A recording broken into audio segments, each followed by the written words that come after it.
man, that is one ugly color for a car. All right, so here's what's going on with this. It's a little bit weird. For those of you guys over on my paid channel at Schrodinger's Box Quantum Mechanics, you are fully aware we've been doing a series on variable valve timing, understanding, and diagnostics.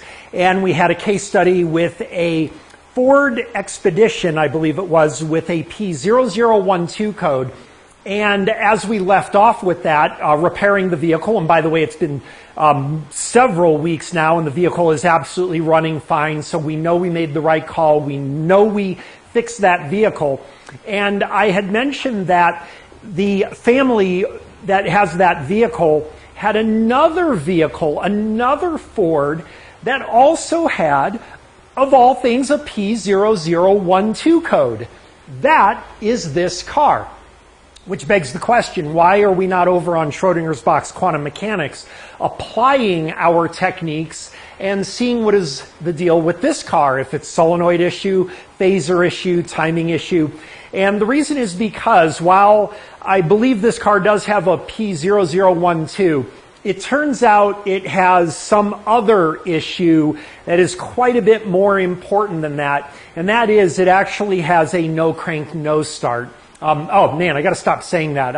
I forgot the viewer that pointed it out, but he's absolutely correct. It is redundant to say no crank, no start. If it does not crank, it does not start. You only have to say no crank. So this car has a no crank. According to the owner, as mentioned, they have had a P0012 code on this car.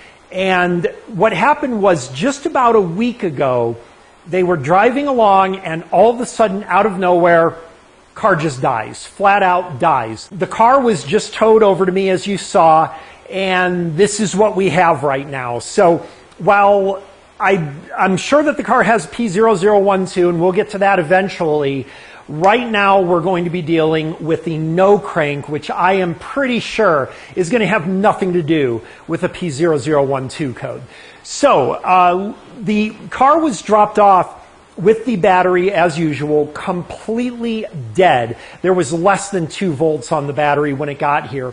I've had it on a charger for about 2 hours now. Should have plenty of charge. Let's see if we can replicate this symptom. All right, seems to be lighting up okay now. Let's see what we get. And wow, nothing.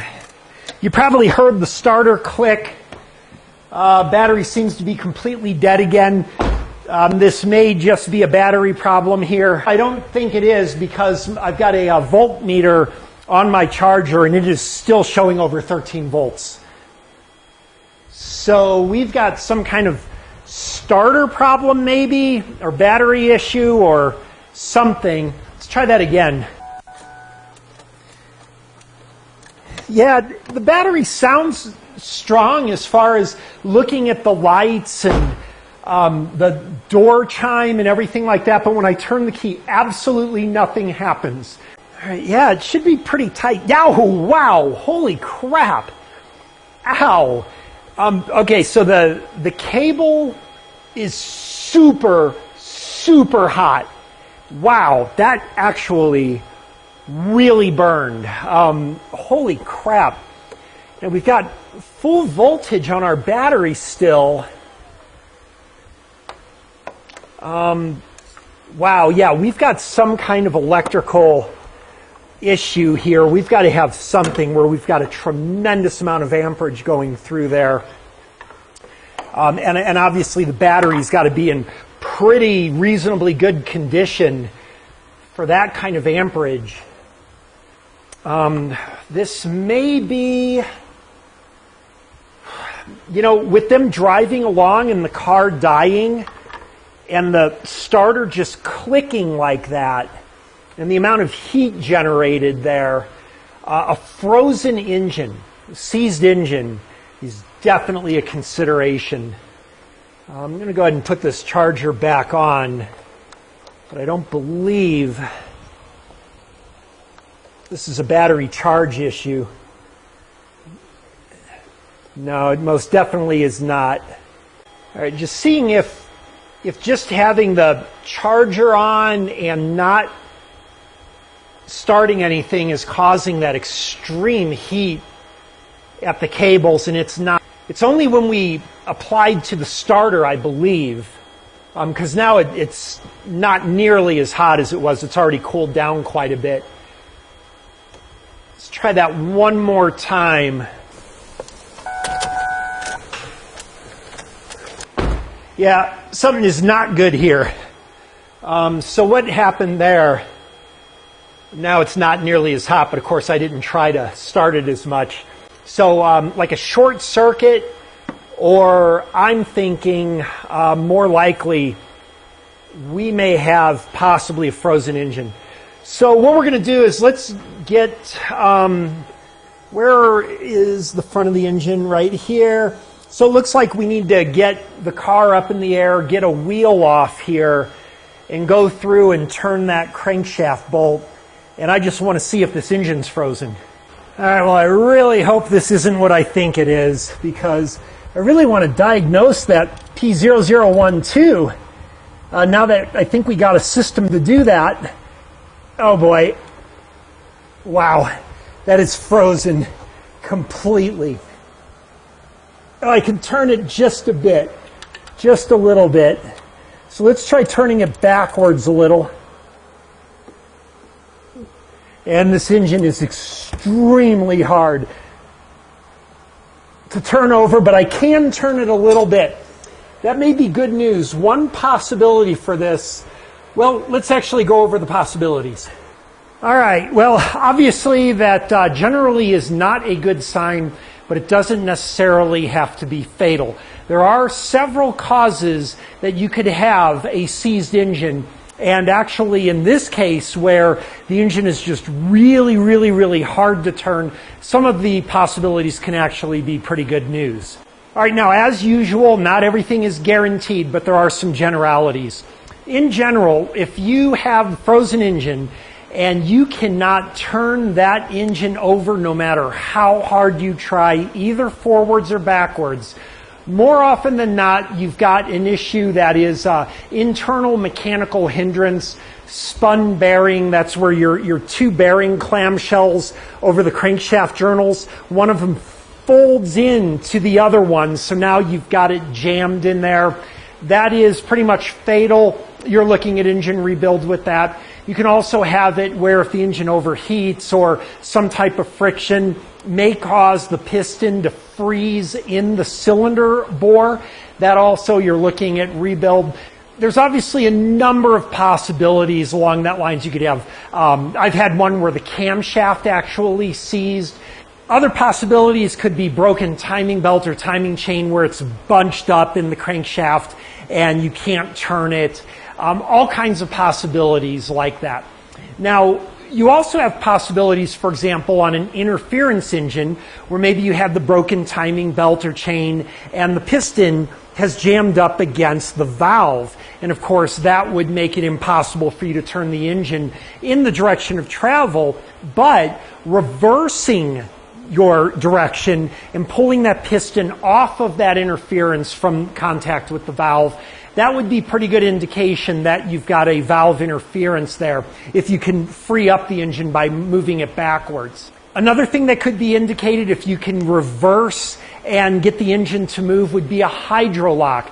That would be a cylinder that's filled with a fluid, so as the piston comes up to top dead center on the compression stroke, that fluid is non-compressible like the air is, so of course it locks the piston in that position, but if you pull back downwards, you should be able to move the engine. That would be indicative of a hydrolock situation. I've seen one where a leaking fuel injector filled the cylinder so full of fuel that it was fuel that was blocking the piston travel. You can also relieve that by removing spark plug from the offending cylinder. Of course, you have to know which cylinder is offending. So removing all the spark plugs generally, and you'll see the fluid come out of the spark plug holes. So that's another possibility. The good news about a hydrolock situation is that it's entirely possible that the engine can be salvaged in that case, as long as you didn't bend a piston rod or something like that. Other possibilities could be a jammed starter motor. I don't believe that we have that in this situation. Very often the jammed starter motor, remember, you would have to have the starter jammed in the engaged position, and we could hear the solenoid clicking and engaging in the flywheel. So I really don't think that that's going to be the issue. But again, that is possible if you've got the starter jammed and it's engaged with the flywheel. That could also cause the possible situation. Often removing the starter and inspecting that, or if there's a cover plate where you can see if the starter pinion is engaged with the flywheel. So all kinds of things you can do to check that situation. Now, we also run into a situation like we have now, where I actually can turn the engine over in either direction, but it's very, very, very difficult to do that. One possibility for that could still be internal friction with the engine, and that is entirely possible that it could just be enough that you can't turn the engine with the starter motor or keep it running, but you can with a breaker bar or something. Now, another explanation for that happening would be a jammed accessory. For example, jammed alternator, a jammed idling pulley, something like that, where what's actually happening is the belt is frozen and you're trying to turn the crankshaft, but one pulley somewhere is frozen, so you're battling against turning the belt against a frozen pulley. Obviously, removing the serpentine belt, and then if you can rotate the engine freely, you obviously have a jammed accessory, a jammed pulley, idler, something like that. You just find and replace that. You should be good to go. So I'm really hoping for that. What we're going to do, though, the first thing, and probably the easiest thing, is let's just check the oil. One of the things I'm a little bit concerned about is the P0012 code. One of the things we do know from our Diagnosis and Understanding series of variable valve timing is that having low oil pressure or no oil, not enough oil for solenoids to activate the phaser mechanisms, we know you can get P0012 from that. So we're going to check the oil real quick just to see if we get some indication. All right, let's go ahead and take a look, and that is probably not a good sign. That dipstick is completely dry. Let's try that one more time. Go in there, and yep, well, that is really a problem. And again, that P0012 code now becoming kind of a factor that this car may have just been running without oil. Interesting that the owner of the car has a code reader, but wouldn't have noticed like a low oil light or something on. So, what to do here? Well, given that we have very little oil there, I think the next step I'm going to do is drain the oil from the vehicle, what there may or may not be of it, and inspect the oil. If we can clearly see from the oil that we've got just catastrophic engine damage, then we're going to go ahead and make the call that we've just got internal engine seizing, and we'll be done with it. If we find that there is sufficient oil, that we still should have it circulating, and it's just not showing up on the dipstick, then what we'll do is remove that serpentine belt and hope that we've just got a frozen accessory. All right, you guys who are regulars on the channel have seen me do this 100 times. I've got a clean pickle jar lid here with a white background. Going to make it really easy to spot contaminants in the oil.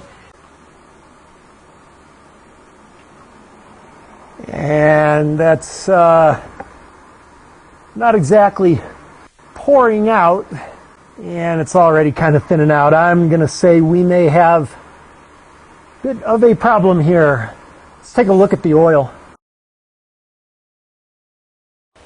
Yeah, I definitely do not like what I'm seeing. Now, this isn't really that bad. Hopefully the camera is picking this up. I've definitely seen a lot worse, but there's kind of like looks like a kind of a streak, like the Milky Way. You can probably see some little glitter particles in there. That's bearing material for sure. See if we can get a good capture of it. There's good capture right there, right there. That's all metal particles. Right there, it's good capture again. So not looking too hopeful here for sure. Yeah, I think just because I want to be 100% obviously when you make a call like this. I'm going to go ahead and remove that serpentine belt, and it shouldn't make a difference on rotating this engine. Get the belts out of here, and this is pretty hopeful thinking, but I don't think it's going to make a difference. Wow, no, it really doesn't. Can still barely turn it if you give it everything you got, but that is going to be internal in the engine for sure. Well, a little bit of a disappointing day, goes without saying, not just for the obvious fact with the owners of this vehicle, but the fact that now I don't get to diagnose P0012 code. I was actually really looking forward to using our method on that, but it turns out there is an interesting conclusion here. So, this actually was not the car that I was discussing in the previous video where they had another car with a P0012. That car was a 2007 or 2008 Ford Expedition, a year older model than what the first one we were working on. That is the one that is running and has a P0012 code. 3 Fords this family owns. All 3 of them, P0012 code, go figure. But that one we are going to diagnose. So I asked them to bring that car over and we will diagnose that one on Schrodinger's Box, quantummechanics.com using our methods for variable valve train diagnostics. This one, however, is going to be leaving the same way it came in on a tow truck. I'm not sure what their plans are for it, but I certainly don't have any. Well, thanks for watching. I hope you found this useful. We will see you next time.